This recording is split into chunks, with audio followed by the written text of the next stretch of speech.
Welcome to my video. Now, this video is going to feel like an energy update. Now, energy updates, as you know, I only do on Monday, but this message came through from Sekhmet and Isis, and it was like, you will share this now, and literally hot off the press. So here I am doing a video, and I'm going to share with you exactly what they showed me today. And it's all to do with Pluto going direct and the current mood and everything we're feeling, right? But before I get into it, as they say, I would like to invite you to my live tomorrow, 5 p.m. Central Africa time, where we are going to go into a meditation activation of what I'm going to share with you now, the message. So I'm going to share with you the message, and then tomorrow we're going to actively work with it, because I do believe collectively we are very, very powerful, especially our tribe here on YouTube, you know. So when we bring our energies and focus together, we are working individually for ourselves to purge through this process of leaving the old behind into the new, but also we do it for the collective as well. And we are conscious creators. We are the way showers, the innovators, and we're the leaders, and that is what we came here to do. So we're now starting to step into our power. We're now starting to be fearless and come into the courageous side of ourselves and show up and meet each other, bring our energies together, and realize ourselves as the powerful Sekhmet sisters and brothers that we really, really are, right? We have the power of transformation. I'm going to be talking a lot about Heka as well this week, and well, for the month actually, because it's so on point and actually to do with all of this. So Heka is Heka holds the alchemical formula, which is intention plus action equals creation, right? So now when we land into that, as you know, Heka is the Egyptian god of magic and medicine, and he works with Sia and Hu. So when we deepen into that formula, okay, we really are working with our powers of intention, and then we work with Sia with that, because he's the god of perception, and then we move into the action phase, which is kind of about now, right? It's like we're moving through one massive Heka formula right now. So when we go into action, we now come together in meditation, like Marie's suggesting, and we put our energies in the cauldron, as it were, and we get cracking, right? So then when we've done that, then creation comes along. Heka is the manifesting power to bring everything into physical form. Kaboom, there it is, right? And as a result of us working together in this way, we will create a brand new timeline for ourselves, right? So this is why Heka, alchemy, all of these things, fire transformation, Sekhmet, it's all very relevant, is it not? So now let's go back to the beginning. Let's talk about Pluto going direct. Now, Pluto went direct on Monday, and I felt the energy, the star signs that it directly affects, even those to say everybody is affected by this, but it's Aquarius, it's Leo, it's Scorpio and Taurus, you know? And of course, if you're one of those star signs, I'm an Aquarius, you're going to feel it like full on, full out. But everybody's going to be feeling the surge of the transformative energy of Pluto. Pluto obviously reveals the truth. So you're going to find that within yourself, certain belief systems you thought that were like solid and yep, that's absolutely true, all of a sudden aren't. And then you're going to look around the world, absolute chaos. So, you know, Pluto is really, really playing its part. And what I find very interesting is certain government bodies to actually take the people's power. They've announced certain laws on the Monday, which was when Pluto was obviously going direct, which is massive transformative power. So even Team Them are like jumping on the bandwagon to use it for their shady dealings. Do you know what I mean? That's how powerful Pluto is, but they won't get very far, because it's all about truth and authenticity. This is the golden age of Aquarius. It's all about that, you know, working for the greater good for us as a community, right? That's what it's all about. So now, when a planet goes is in retrograde, okay, it might look as if it's going backwards, but it's not really. What it's doing is the energy appears to bring you back to revisit things in your life, right? That's what retrograde's all about. That's why we were in this deep, deep, deep, dark inward journey all the way since last May, right? And it's been dark. It's been the full-on death walk, is it not? Dying, death of the old completely. So now when it's turning around like that, think about it. When it goes direct, it's got to slow down, stop. There's a pause. And then it turns the other way, because the momentum's got to slow down to go the other way. So every single time I experience a retrograde going into direct, I have this feeling of being me stuck in a vacuum. So, and this is where we get disillusionment, because we think, oh, it's going direct, my life's going to be great in 3, 2, 1. No, it's a process. So what happens is we get disappointed, then impatience kicked in, then we get sad, then we get very angry, because we don't feel that we are actually seeing what's supposed to happen. But we are. That's where patience and faith and just trust really, really comes in. And I know it's hard, but this is the vacuum feeling that we're all having, right? Makes sense, doesn't it? Because you're being challenged to do something different to what you were doing before. So, of course, we were doing everything from a place of illusion and distortion. We were living in lack. We were living in inauthenticity because we're like, this isn't what I've come here to do. My purpose isn't just to be a big painful story. My purpose is to come here as a conscious creator and create some really cool shit with some cool people in some cool places, right? And so far, we've just been in dark places, feeling frustrated. So now, all of a sudden, it's like we're now moving into this transformative process. It is underway. What is really important for you to understand is your human has to take the lead. It has to take action, right? Because we have been doing things, we've got habits, negative narrative that we've been doing a certain kind of way.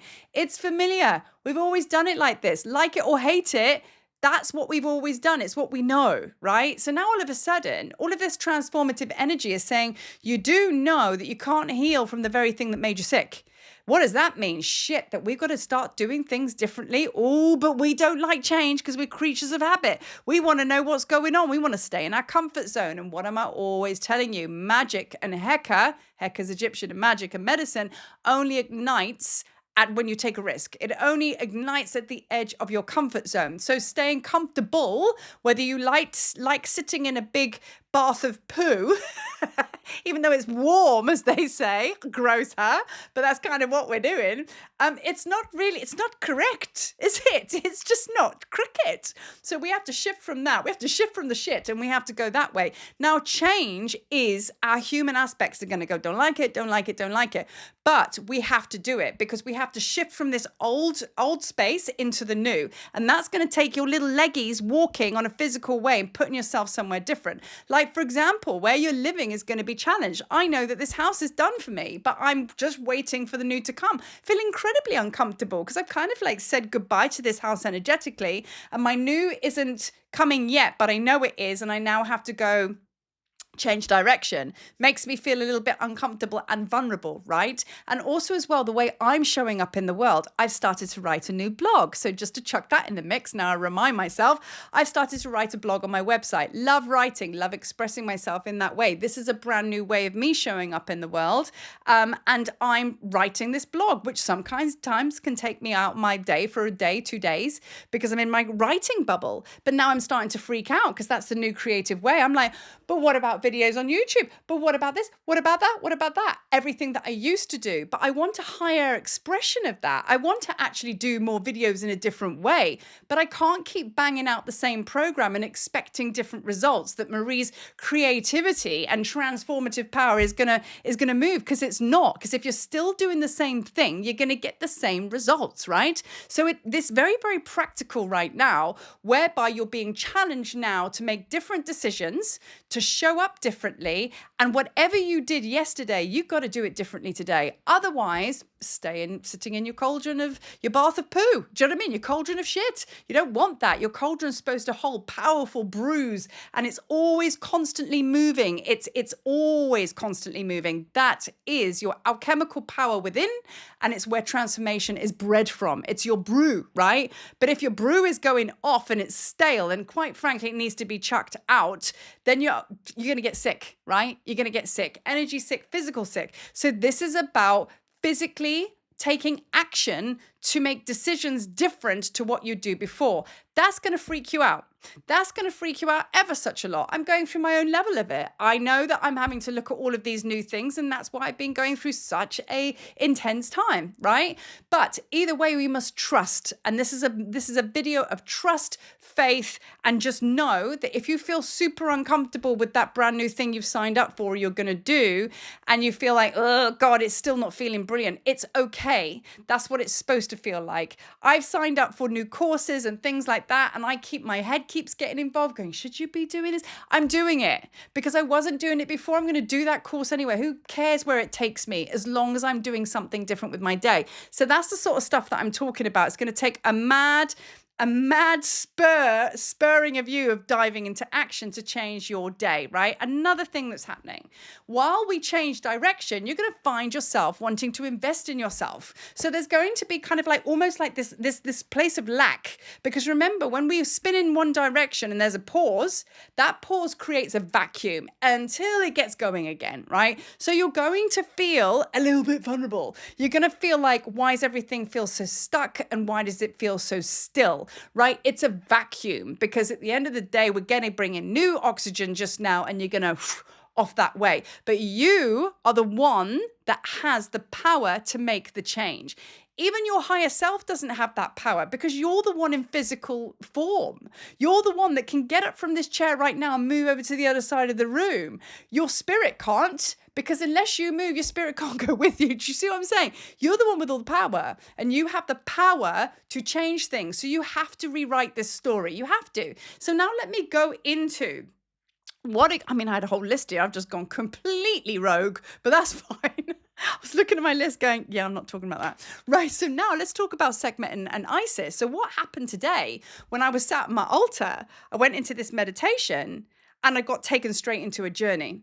And I was in this really, really arid, dry, it wasn't even a desert. The floor, it was like in Africa when there's no rains, before the rains come and the floods come. It's like when there's absolute cracks and crevices in the ground.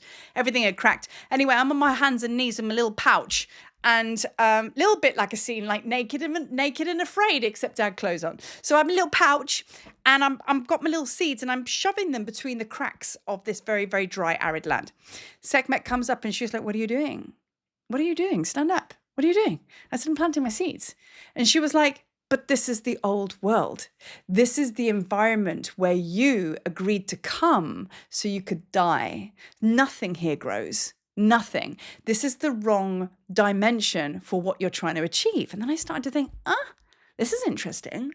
Each dimension is like a doorway. It's like a room. And if you go into a certain room, it has certain tools in there specific to what you need it for. And I was like, oh, I'm in the wrong room. So I'm there planting my seeds. And she's like, get up. This is not, you're not, no seeds are going to grow here. Nothing grows here. That's the point. This is where you were supposed to die because you don't want the old self to keep living. You die here. And I was like, oh, so she brought me to my feet and then she just turned me and she said, look over there. And it was like there was another dimension. It was another scene. And then in comes walking Isis with both hands towards me going, come, my darling. And she walked me straight to the Nile and she said, look at this. And she put her hands into the water and she pulled up all of this wet soil and she goes, this is where things grow. And as I opened up my eyesight, I just saw the Nile. I saw so much life, fertility. Even the moisture in the air smelled good. Do you know what I mean? And she was like, you plant your seeds here and things will instantly grow. This, my darling, is like Mecca. This is where abundance lives. This is fertility. And that is Osiris and Isis's ground, right? Sekhmet was just looking at me nodding, going, yeah, this is where you're supposed to be. So they took me and they got me to actually put my seeds. She got my thumb and shoved it into the soil, put my seeds in there, which I was planting. And then all of a sudden, it was like Jack and the Beanstalk. They just went woof and they grew. And I stepped back and I just started laughing. And I was like, well, that was easy. And they were like, exactly. This is where you plant your seeds. So tomorrow when we meet on the live, it's going to be a case of us going into a very, very deep channeled version, Gospel of Marie, bringing us onto that space so we can really consciously and energetically let go of the need to stay in the death dimension and wondering why our seeds aren't growing there. Do you know what I'm saying? So I want us to come with our seeds and I'm going to walk through that realm and we're going to bless it and love it. Thank you, Sekhmet. And then Isis is going to take us through to the Nile and we're really going to embody that consciousness within our beings. The Nile is a portal. The Nile represents rebirth. And then shortly after that, as we go through the month and we get into the temple teachings, we're going to be working with resurrection. See where I'm going with this? Death, rebirth, resurrection. That was the message. And as I'm speaking it out loud, now I realize why I had to share it today. So I will see you on the live tomorrow, 5 p.m. Central Africa time. And thank you for bringing your energy and your consciousness and always working with me as a pride and a tribe. And I'll see you tomorrow. So looking forward to that. Always in love. Peace.